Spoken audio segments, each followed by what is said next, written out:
More than 2,000 years ago, an emperor ordered the construction of a stone barrier capable of crossing mountains, deserts, and plains forever.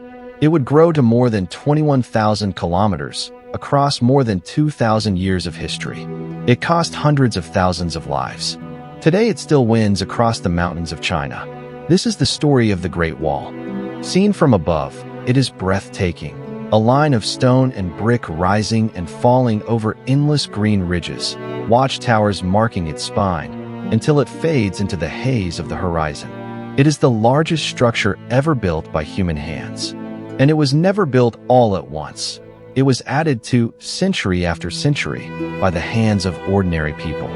Around 400 BC, China was not a country. It was a mosaic of rival kingdoms, almost constantly at war with one another. Cities ringed by their own walls, standing armies, borders that shifted with every generation.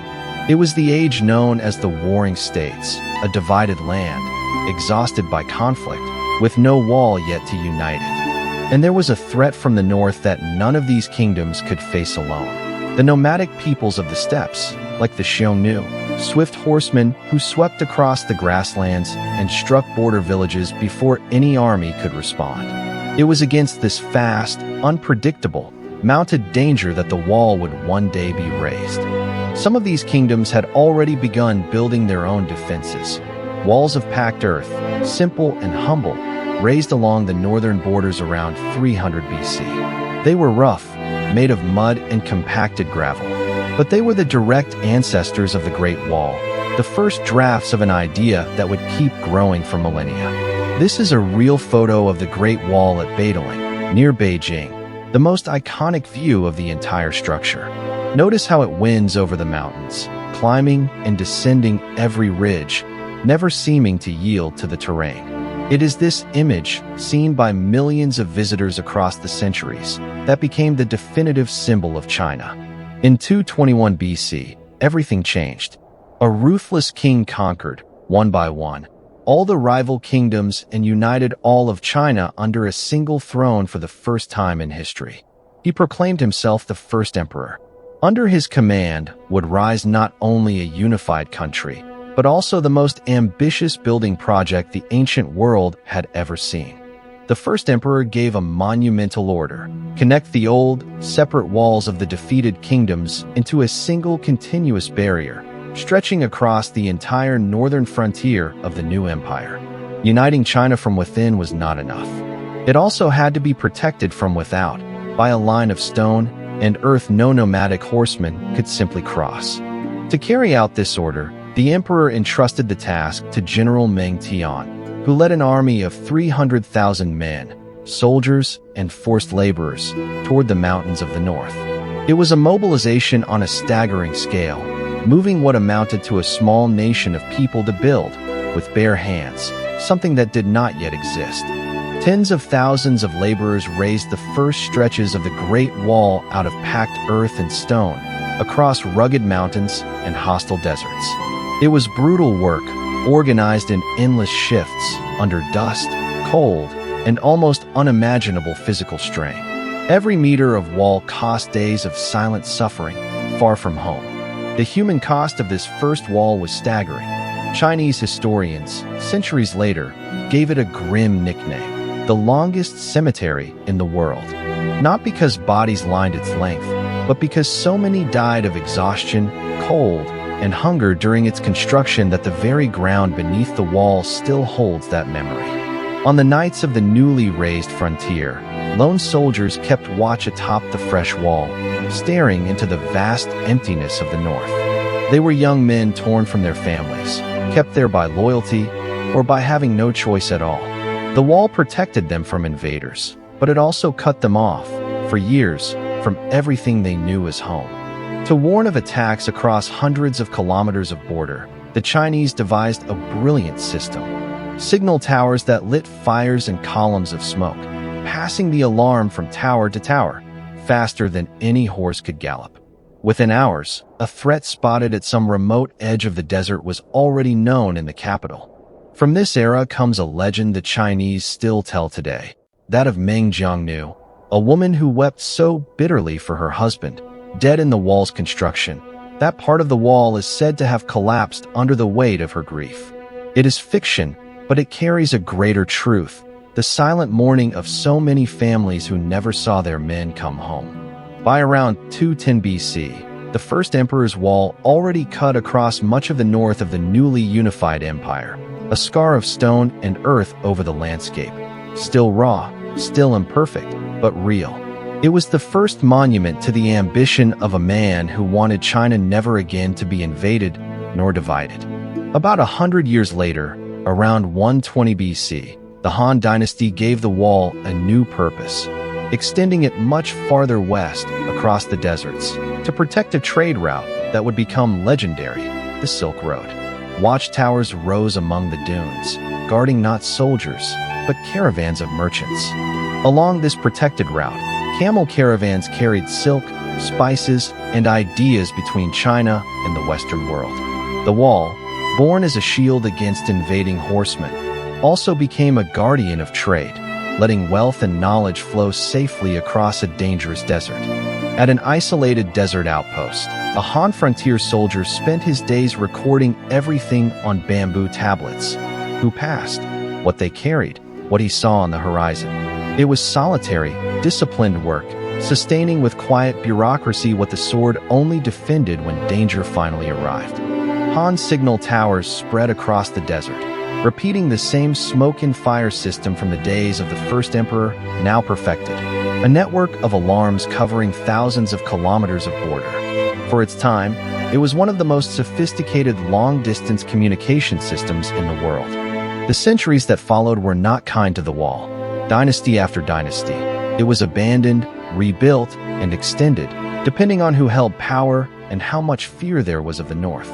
The packed earth cracked in the wind, outposts sat empty, and the wall aged, a giant that woke now and then, only to fall back asleep. These are the real watchtowers of the Ming Wall at Jinshanling, brick structures that still stand today along the mountain ridge, one after another, guarding every vulnerable stretch of the path. It is here, more clearly than anywhere, that you see the military genius behind the entire construction. Nothing was left unwatched. But no wall survives neglect. Around 1270, the mounted armies of Genghis Khan, and later Kublai Khan, swept through the already weakened defenses and conquered all of China. The steppe horsemen, the very enemy the wall had been built to stop centuries before, finally broke through, not by force against the wall, but through its neglect. Under the Mongol Yuan dynasty, which came to rule China from within, the old walls were left to their fate, rotting in wind and rain. The lesson would be etched, painfully, into Chinese memory. A wall is only worth something as long as there is the will and the unity to defend it. Stone alone holds nothing. In 1368, after decades of resistance, the Chinese drove out the Mongols and founded a new dynasty, the Ming. A triumphant imperial court rose beneath red and gold banners, celebrating the restoration of Chinese rule. And with the new dynasty would come the most ambitious version of the wall the world had ever seen. Ming generals and engineers gathered to plan the greatest wall of all, deciding to rebuild it, this time in fired brick and cut stone, far stronger than anything raised before. By lamplight, maps and models spread across the table. It was time to build for centuries, not decades. The Great Ming Wall entered construction on a staggering scale. Giant kilns firing millions of gray bricks, stonemasons cutting granite blocks, laborers dragging materials up nearly impossible slopes. It was, without exaggeration, one of the largest civil construction efforts in all of human history. The engineering of the Ming Wall was brilliant in its details.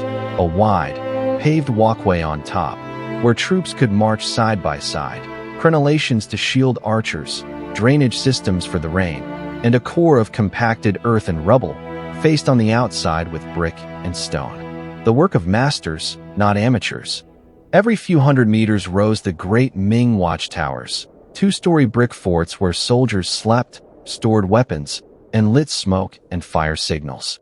Seen from a distance, they formed an almost musical rhythm along the mountain ridge. Tower, wall, without end. Near Beijing, the Ming Wall climbs slopes of striking steepness, a stone dragon literally riding the spine of the mountains. It is one of the most breathtaking landscapes ever shaped by human hands. Golden light reflecting off ancient stone, the wall defying the very terrain it was meant to be unbeatable. By the time of the Ming Wall, the frontier soldier lived a different life, better armed, better housed, part of a garrison that numbered, along the entire line, nearly 1 million men. Disciplined, watchful, he represented a military machine organized like never before, but still just a man, alone, staring at the horizon. Life along the wall took on a routine. Soldiers training, soldiers cooking, small plots of farmland feeding the garrisons, entire families living in fortress villages scattered across thousands of kilometers. It was not just a line of defense. It was an entire world, alive, stretched along the spine of the mountains. At night, a fire alarm spread, tower after tower lighting up along the ridge the moment an attack was spotted, the warning racing through the mountains faster than any rider. It was the nervous system of an entire empire, reacting within minutes to a threat seen hundreds of kilometers away. There were moments of extreme tension atop the wall, nomadic horsemen gathering below, Ming soldiers posted at the battlements above, both sides sizing each other up in silence. In these moments, the wall fulfilled its simplest and most important role, not needing to fight, just needing to exist, too vast to ignore. At its ends rose great gate fortresses like Shanhaiguan, where the wall meets the sea, called the first pass under heaven, and Jiaguan in the western desert. Monumental fortresses, guarding not just a passage, but the very idea of where China ended and the unknown began. The wall was far more than a barrier. It was an elevated military highway, letting troops, supplies, and messages move quickly along the entire frontier. A true nervous system for an empire, linking isolated outposts into a single command network, far beyond what any ordinary wall could offer. A Ming general inspected, with visible pride, a newly finished stretch of the wall, the culmination of 2,000 years of Chinese engineering. There, in the warm light of the afternoon, he saw not just stone and brick, but the weight of entire generations of labor, sacrifice, and ambition, finally joined into a single line.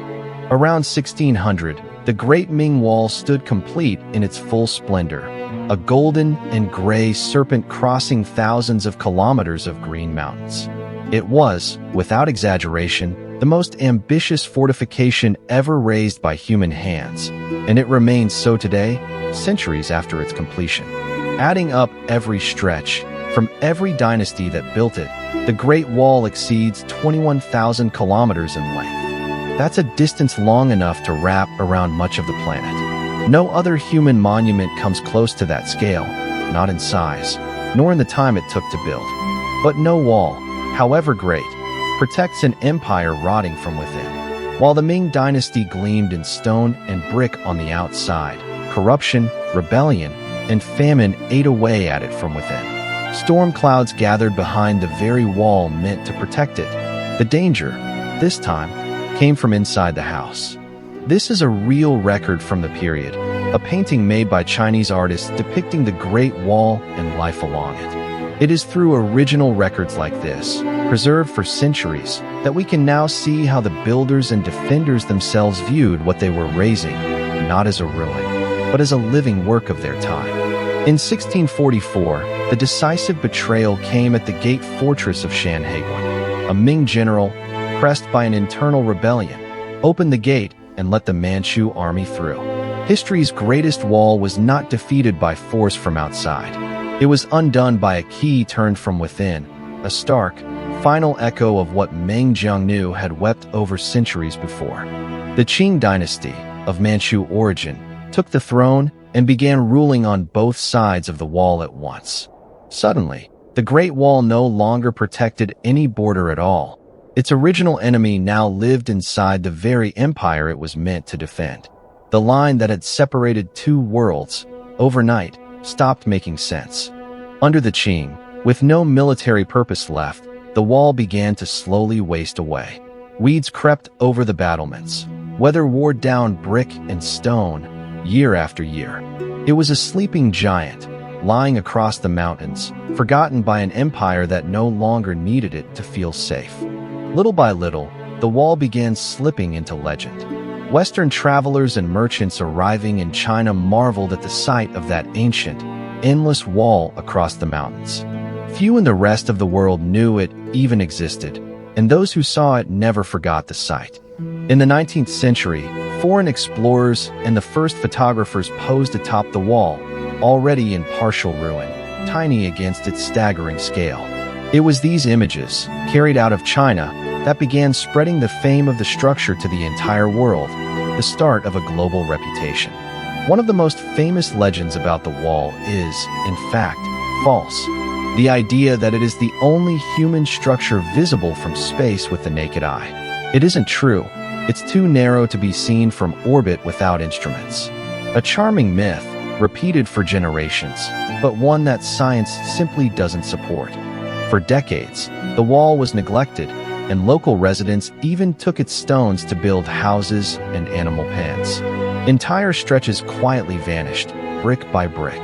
It was a monument being slowly devoured by time and necessity, nearly lost forever to sheer indifference. In the 20th century, after decades of turmoil, China finally began to recognize the wall as its greatest historical treasure, launching serious efforts of protection and restoration. The forgotten giant was, at last, being treated with the care its scale and history had always deserved. Careful teams restored key sections, like Badaling and Meng Jiangnu, rebuilding battlements and steps stone by stone, giving the wall new life before the eyes of the world. Every block put back in place was an act of repair, not just of a physical structure, but of a memory that had nearly been lost. The wall was reborn as the definitive symbol of China and of human perseverance. As a famous saying goes, "You are not a true hero until you have climbed the Great Wall."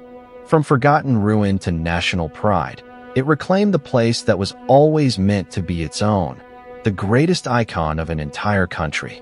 It's worth remembering, with respect, the millions of anonymous workers and soldiers who, over 2,000 years, built and guarded this wall with their own lives. Dignified silhouettes atop the battlements, nameless men that history nearly forgot, but who still hold up, to this day, every stone still standing. The Great Wall was declared a UNESCO World Heritage Site and named one of the new 7 wonders of the world, celebrated as one of humanity's greatest achievements. A recognition that came late, but rightly, for a work that took millennia to complete and nearly went unappreciated before it finally was. Today, crowds of visitors from every corner of the world climb the restored wall at Badaling, tiny against the immense stone serpent. It's as if humanity itself keeps being drawn back to admire what it once proved capable of building with its own hands. But there is also the so-called Wild Wall, remote stretches, never restored, slowly crumbling among trees and brush, far from tourism. It is there, perhaps, that you see the most authentic and hauntingly beautiful face of the original construction, raw, silent, forgotten by time. Modern archaeologists and surveyors have begun mapping the entire wall using drones and satellites, discovering stretches lost for centuries, hidden in remote deserts and mountains. Science, at last, is measuring with precision what for so long existed only in imagination and folklore. The result of that mapping surprised even the experts themselves. More than 21,000 kilometers of wall, combining every dynasty that built it across the centuries. A number so vast it redefined, once and for all, the true scale of something always known to be enormous, but never fully measured before. Today, conservationists battle erosion, overwhelming tourism, sandstorms, and the simple weight of time, trying to save the wall for future generations. It is delicate, unending work, protecting a giant of stone that has already outlived entire empires, yet could still be lost to nature. This is a real photo of the wall at Simeitai, one of the steepest and most dramatic stretches of the entire structure, climbing over peaks as sharp as stone blades. Few places on Earth show, so clearly, just how much human courage and effort it took to raise something like this over such hostile terrain. At dawn, under snow, today's Great Wall becomes a silent white stone dragon over the winter mountains. It is a scene of almost surreal beauty. The same structure that sheltered exhausted soldiers centuries ago, now still, eternal, a silent witness to the passage of time. It's impossible not to compare the two faces of the same wall. Once a Ming fortress bristling with soldiers and weapons, today a peaceful monument visited by tourists from around the world. The same mountain range, spanning 4 centuries of history, from potential battlefield to symbol of peace. Up close, the old Ming bricks still bear, etched into them, the marks of the work crews and kills that made them more than 500 years ago. Small, almost invisible details, carrying the silent signature of thousands of anonymous workers who never knew they were building eternity. The Great Wall has become one of the most recognized images ever created by human hands, printed, filmed, and dreamed of in nearly every corner of the planet. Few structures have managed to cross so many different cultures and remain, in any language, synonymous with grandeur. Modern three-dimensional laser scanning technology now captures every stone of the wall forever, digitally preserving even the smallest details of its structure. It is ancient stone meeting present-day technology, a new way of ensuring it is never lost again, not even to time itself. It's also worth remembering the genius of Chinese engineering across the centuries. Canals, the compass, printing, gunpowder, an entire civilization of builders and inventors. The Great Wall was not an isolated act of ambition, but part of a millennia-old tradition of solving enormous problems with ingenuity.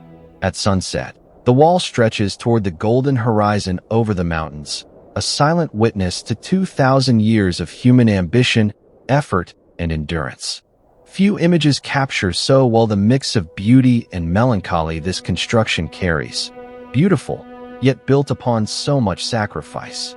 What remains, in memory, is a dignified and reflective portrait of the countless frontier soldiers who, over the centuries, stood guard on this wall.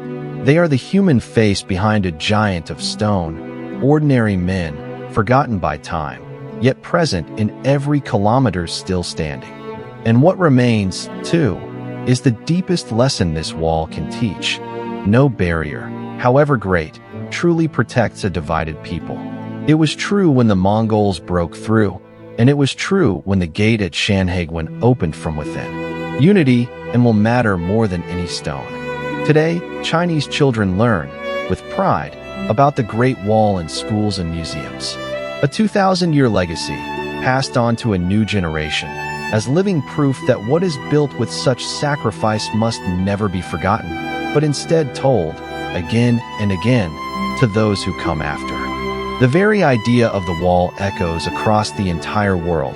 Borders and barriers appear again and again throughout human history. The Great Wall of China may be the most eternal question any civilization has ever carved in stone. What are we willing to build to keep something or someone out? In the golden light of dusk, the wall curves silently over mist-covered mountains, in a moment of almost cinematic reflection. It's hard to look at this scene without feeling the weight of everything it represents.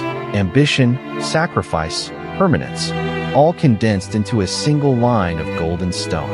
In one final look, the Ming Wall reveals itself in its full glory, under the golden light of late afternoon. Watchtowers and battlements riding the spine of the mountains to the horizon, grand and unforgettable. Perhaps no other structure on Earth can, on its own, sum up the word monumental so well. This is a real photo of the Great Wall seen from above at Badaling, closing our journey where it all began. More than 2,000 years, hundreds of thousands of lives, 21,000 kilometers of stone across the mountains, all captured in a single, eternal image. If this story moved you, stay with us here on World and Stories, where history is told the way it deserves to be told.